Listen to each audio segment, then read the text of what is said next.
नमस्कार, take legal expert channel पर आप लोगों का स्वागत है।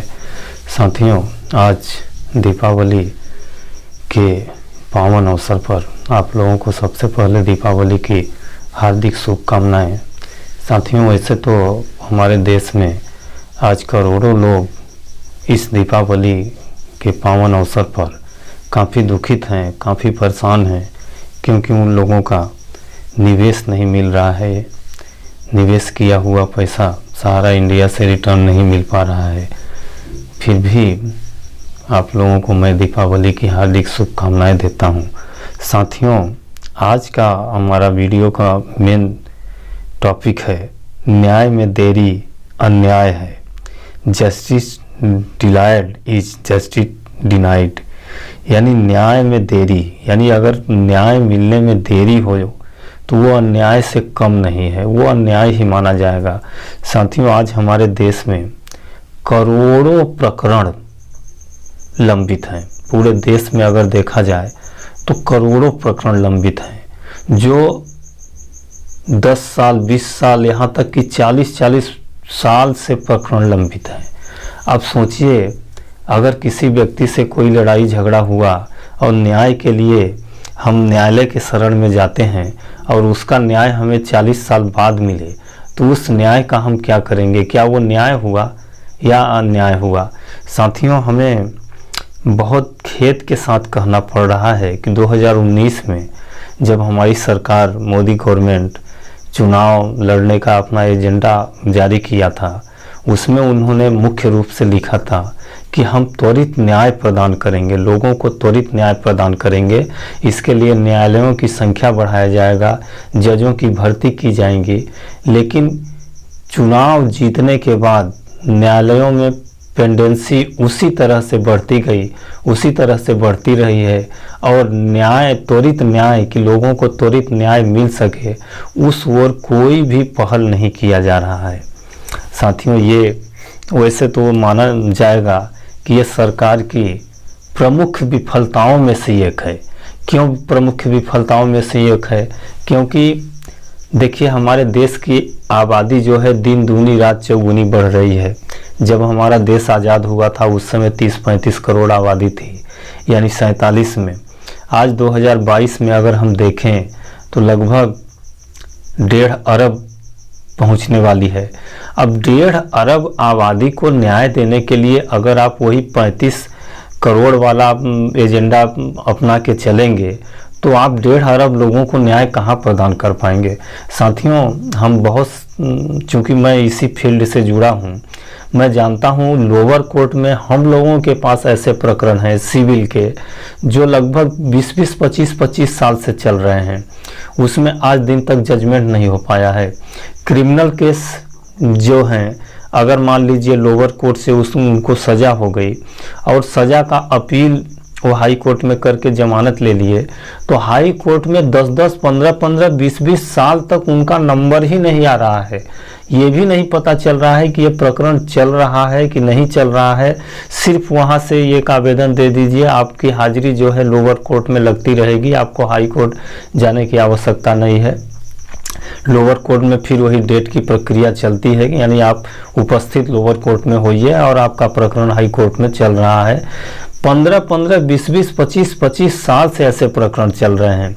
इसी तरह से अगर लोअर कोर्ट में भी देखा जाए तो लोअर कोर्ट में भी बहुत अननेसेसरी के, जो अन्य माने जरूरी प्रकरण नहीं है, माने बहुत ही नॉमिनल प्रकरण है जो पुलिस के द्वारा बनाए गए हैं, जिनको हम बहुत छोटे प्रकरण बोलते हैं। जैसे मान लीजिए जुर्माना सुरमाना का हो गया या शराब वगैरह का हो गया। ऐसे प्रकरण भी लगभग 10-10, 15-15, 20-20 साल से लंबित हैं। तो इन सब प्रक्रियाओं से प्रभावित होकर मनोहर लाल शर्मा जी ने ये बहुत ही अच्छा प्रयास किए हैं, जो कि सुप्रीम कोर्ट के एडवोकेट्स हैं, उनके द्वारा त्वरित न्याय एवं न्यायालय में मूलभूत ढांचे के लिए एक याचिका दायर किए हैं। और इस याचिका को सुप्रीम कोर्ट के द्वारा स्वीकार भी कर लिया गया है और सारे स्टेटों को नोटिस भी जारी कर दिया गया है। साथियों, मैं इस याचिका को थोड़ा सा दिखाना चाहता हूं आप लोगों को कि इसमें कौन कौन से पार्टी। ये देखिए साथियों, ये है Manohar Lal Sharma versus Union of India, जिसकी डायरी नंबर है 65-23/2022। इसमें देखिए, इसमें पिटिशनर हो गए अपने मनोहर लाल जी। ये petitioner Manohar Lal Sharma, advocate SC Supreme court.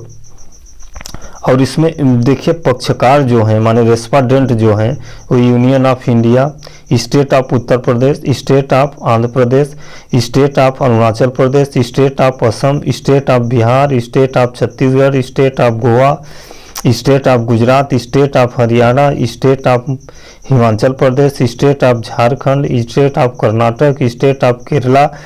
यानी कि इसमें सारे स्टेट को पार्टी बनाया गया है। और पार्टी क्यों बनाया गया है? क्योंकि देखिए, मेन सिद्धांत हमारा यह है कि हमको त्वरित न्याय मिलना चाहिए।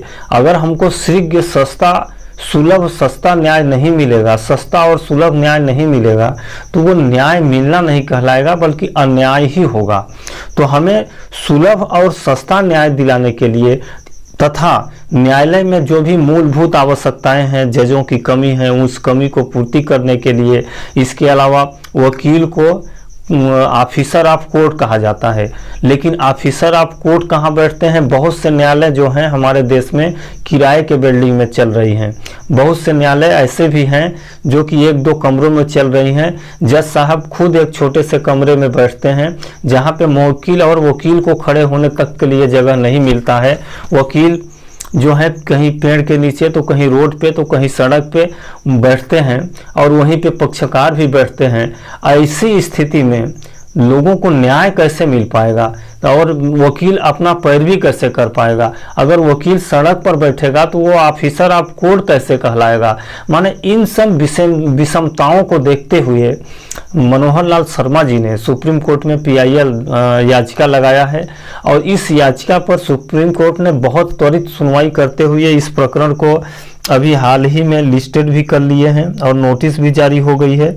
यह प्रकरण 17/10/22 को लिस्टेड था और इसकी अग्रिम पेशी 18 नवंबर दिखा रहा है।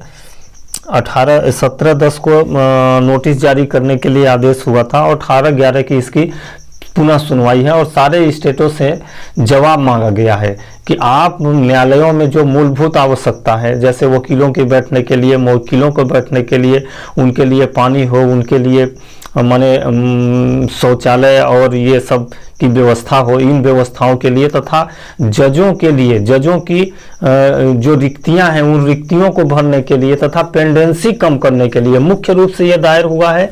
जो हमारे न्यायालयों में केसों का अंबार लगता जा रहा है और निर्णय होने का नाम नहीं ले रहा है, तो ये त्वरित निराकरण कैसे हो, त्वरित निराकरण कराए जाने बाबत ये पिटीशन दायर किया गया है।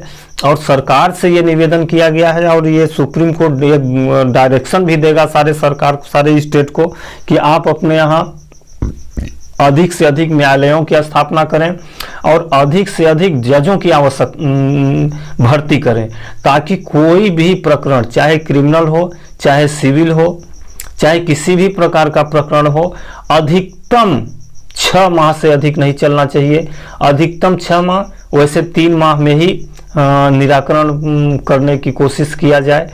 इस तरह से निवेदन करते हुए ये PIL दायर किया गया है। हालांकि ये काम आम पब्लिक का नहीं है, ये काम सरकार का है, क्योंकि सरकार ही अब लोकतंत्र में, पहले तो राजतंत्र था तो राजा ही न्यायाधीश होता था और राजा ही भगवान होता था, लेकिन आज लोकतंत्र में अब सरकार का के ऊपर ये दायित्व आ गई है और सरकार का महत्वपूर्ण कर्तव्य, मुख्य कर्तव्य यही है कि हम लोगों को सस्ता और सुलभ न्याय प्रदान करें।